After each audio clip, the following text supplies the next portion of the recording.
2019 in Jersey City, New Jersey, David N. Anderson and Francine Graham shot and killed 3 people at a kosher grocery store in Jersey City, New Jersey.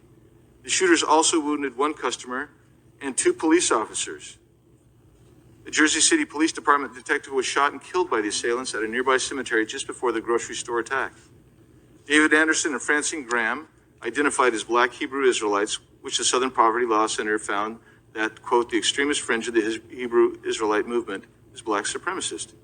It also wrote that the members of those groups, quote, believe that Jews are devilish imposters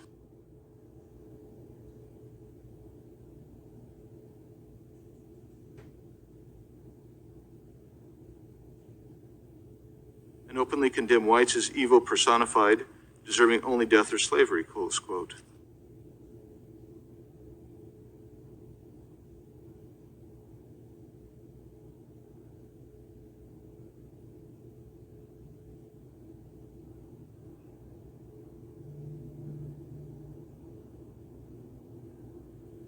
I hope that our hearing and the outcome of today will address all forms of domestic terrorism, no matter which ideology inspires that terrorism.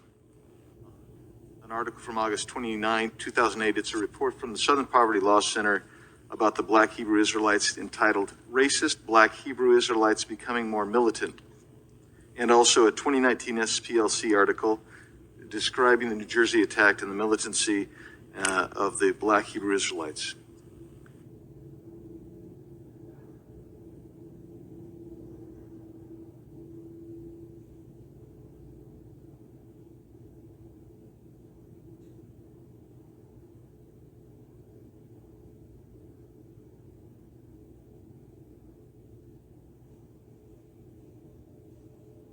The origins of these groups is well known, and I wasn't surprised at all, sadly, that some were police officers and some were in the military, involved in white supremacist organizations that have terrorized this country and terrorized African Americans for a couple of 100 years. Capitol police officers, as you know, were called the N-word, and I think you said that in your opening statement. And what we have found over the years is that many times when there were white supremacists in the South and in other parts of our country that terrorized African Americans, sometimes they covered themselves in hoods, but oftentimes they were law enforcement. This is nothing new. And I very much want to see laws against domestic terrorism, but I will tell you that I'm concerned about if we pass laws against domestic terrorism, that those laws will be turned against the very communities that have been terrorized.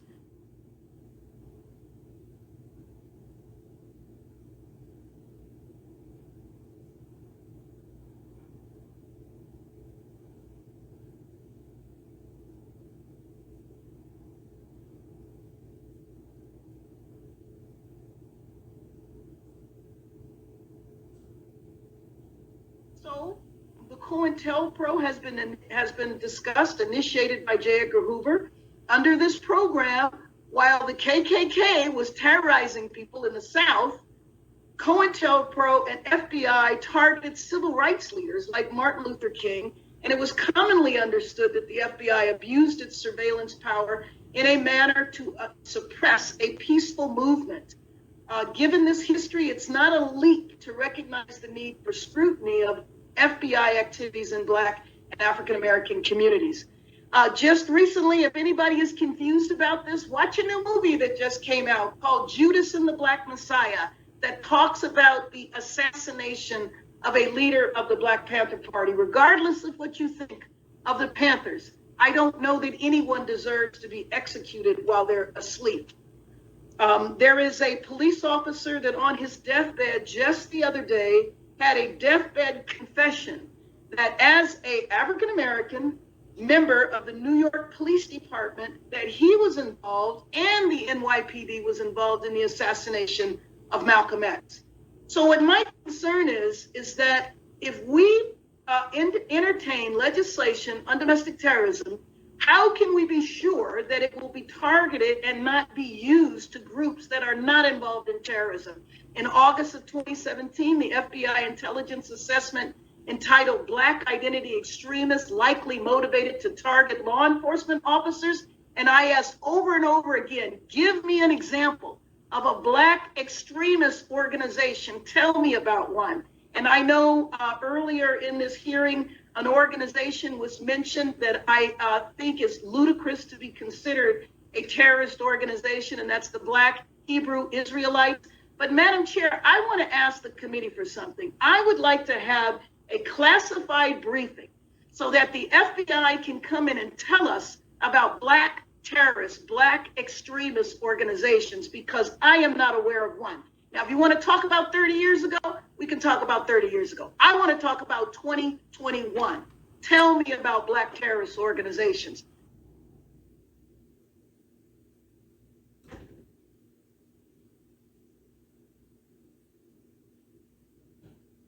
Chair. Using that group as an example, is that a group, because they are open, I mean, you see them on street corners in different groups. They're not a secret group at all. Is that group part of the racially motivated extremism? The group. I understand the act that took place. I understand the individuals, and it's not clear their level of association. And it's not clear their level of association. And it's not clear their level of association. What I would say to you on that is that we have some investigations into individuals who associate themselves with that movement. Beyond those two people? Yes. Okay.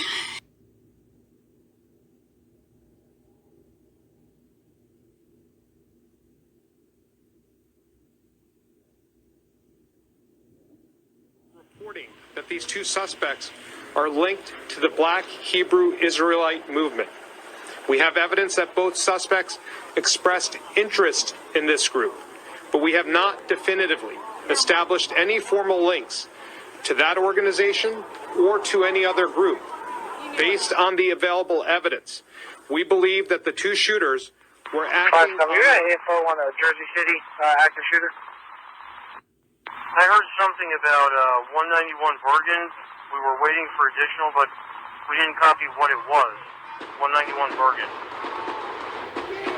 Supposedly the Jersey CPD got a man down at that location. And officers down? Yeah, can you try to find out? Alright. I'm going to create a job. What badge am I speaking with?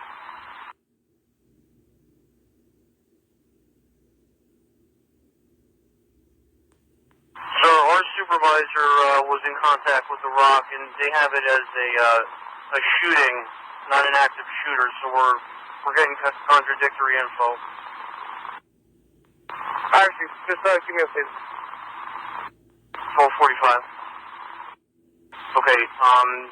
There's a strong possibility that this incident is actually at two separate locations right now. As we get additional, I'll pass it on to you. Alright.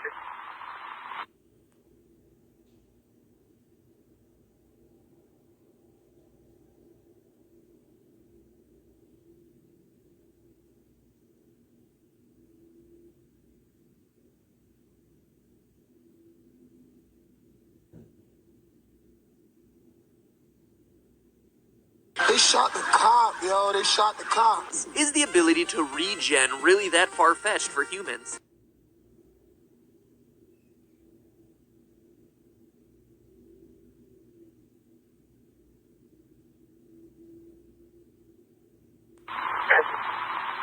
Okay, this is unconfirmed information at this point. Unconfirmed. The U-Haul truck may be involved bearing Arizona registration Alpha Juliet 52333. Unconfirmed report, shots fired from that vehicle. Black male, black female, all black received. We just thought that it was important to keep the public abreast of the information as we get it. at the time of the incident yesterday, it was difficult to understand intent, and there's still a lot of questions around that. Everyone, I'm Maurice Dubois. And I'm Christine Johnson. We begin with that Jersey City shootout and word from the mayor that there is reason to believe the location attacked was targeted. But after reviewing the CCTV cameras on the Jersey City side, we do feel comfortable that it was a targeted attack on the Jewish kosher deli across the street here. Saw yesterday was a premeditated, violent, anti-Semitic hate crime. In other words, you can say it was an act of terror.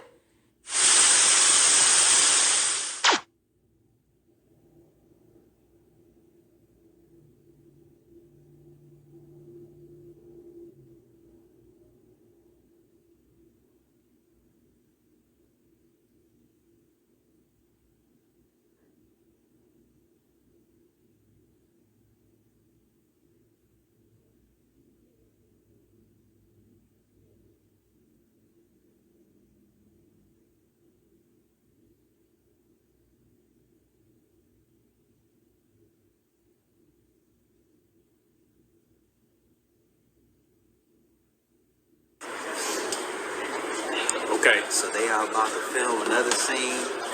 It's probably gonna be shooting and stuff. Oh, sorry. Okay. Flash is off. Thanks. They're about to do another scene. All right, guys, go again. Let's go weapons on. Here we go. It's Ready? live. Quiet on the set. Quiet on the mother. Quiet on the set.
This is a clip of the so-called gunman man getting out the van.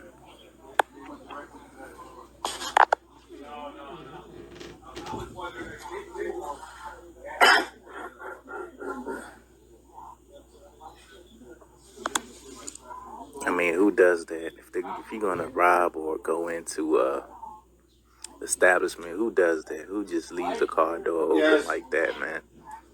No lookout, man. No nothing. Just bad acting altogether. And look at that, there's a Jake right there.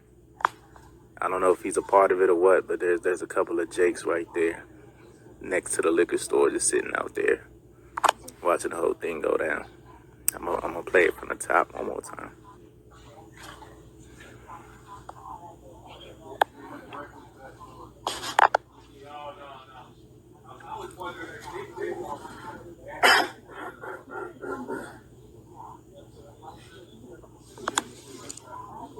Look at that, Jake stayed. If that's a sincere Jake, who knows? Or if that Jake was a part of it, he wasn't scared at all, you know what I mean? And Jake just sat there doing the whole thing. I don't know if he's asleep or what. You can't really see with the pole there. The crosswalk yellow pole right there in the face. But that's it, man. We're on Wilkinson Avenue and Ocean Avenue. Give you a perspective of where we are. We're about a block away from where the shooting was going on. A block in that direction, and then to my left. That is where the shooting happened.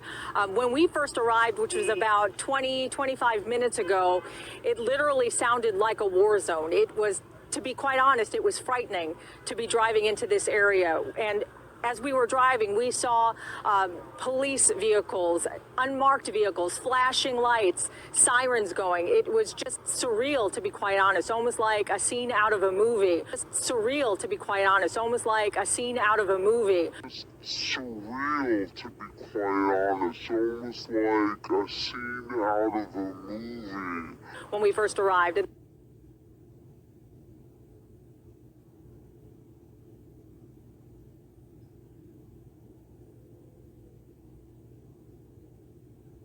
We're not at liberty to disclose the names of any of the victims or the actors at this point. We're not at liberty to disclose the names of any of the victims or the actors at this point. We're not at liberty to disclose the names of any of the victims or the actors at this point. That's New Jersey law on how the investigation.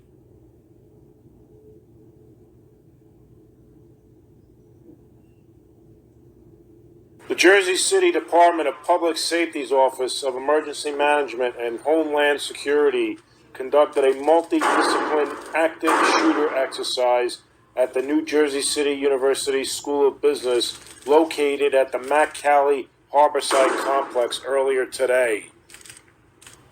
The press were allowed to film inside as the drama unfolded, which seemed at some points like a real-life drama, as gunshots were fired and different police forces from Homeland Security and Jersey City Police Department rushed to the scene to try to apprehend the shooter alive or to shoot him outright. We interviewed Jersey City Public Safety Director James Shea before the onset of the active shooter exercise. We've been doing this with our outside company here since 2015, and we've been steadily improving the capabilities of our units, and we've actually brought more units and more partners into it as we go and as we get better at it. Again, getting better is a relative term. We're never going to be satisfied with our response. We're going to continue trying to improve. And Director Shea, it seems like this is just part of the standard steps that the city's taking, given the reality of shootings across the country. But have there been, for example, any credible threats that you're taking seriously at this point? And is this why this is happening today? Well, we're a huge part of the New York metropolitan area. We're a major city with a major financial district in our own right, and we have major universities, schools, what have proven to be attractive targets in other cities. We're very happy that we haven't had an event like that here, but we think we'd be neglecting the city if we didn't prepare for the possibility. So we're going to continue making sure that we have the capabilities to address any threat to our taxpayers that arises. And my last question, Director Shea, at the conclusion of today's events, which happen, I guess, in a couple hours, what will you be looking for as you assess today's activities? I mean, what will be most important for you in the features that you'll be reassessing? That we recognize our mistakes and that we see where we can do better, and that then we will use our vendor to talk to us about steps we need to improve in training before we do this again in 3 or 4 months, and we see if we've incorporated the lessons learned from today and gotten better. And again, it's all about making sure that when we respond, we're doing the best we can, both for our officers and our first responders and for our citizens that are depending on us.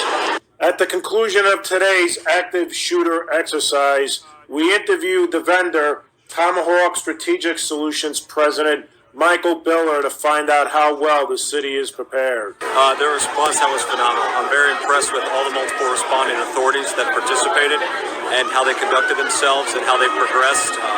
We've had the pleasure and honor to work in this city for the past 3 years, and where they started was great. Where they've come is phenomenal. I'm very confident in their abilities and what they're doing, and they're actually doing some very advanced concepts, running rescue task force, and they've really refined that today.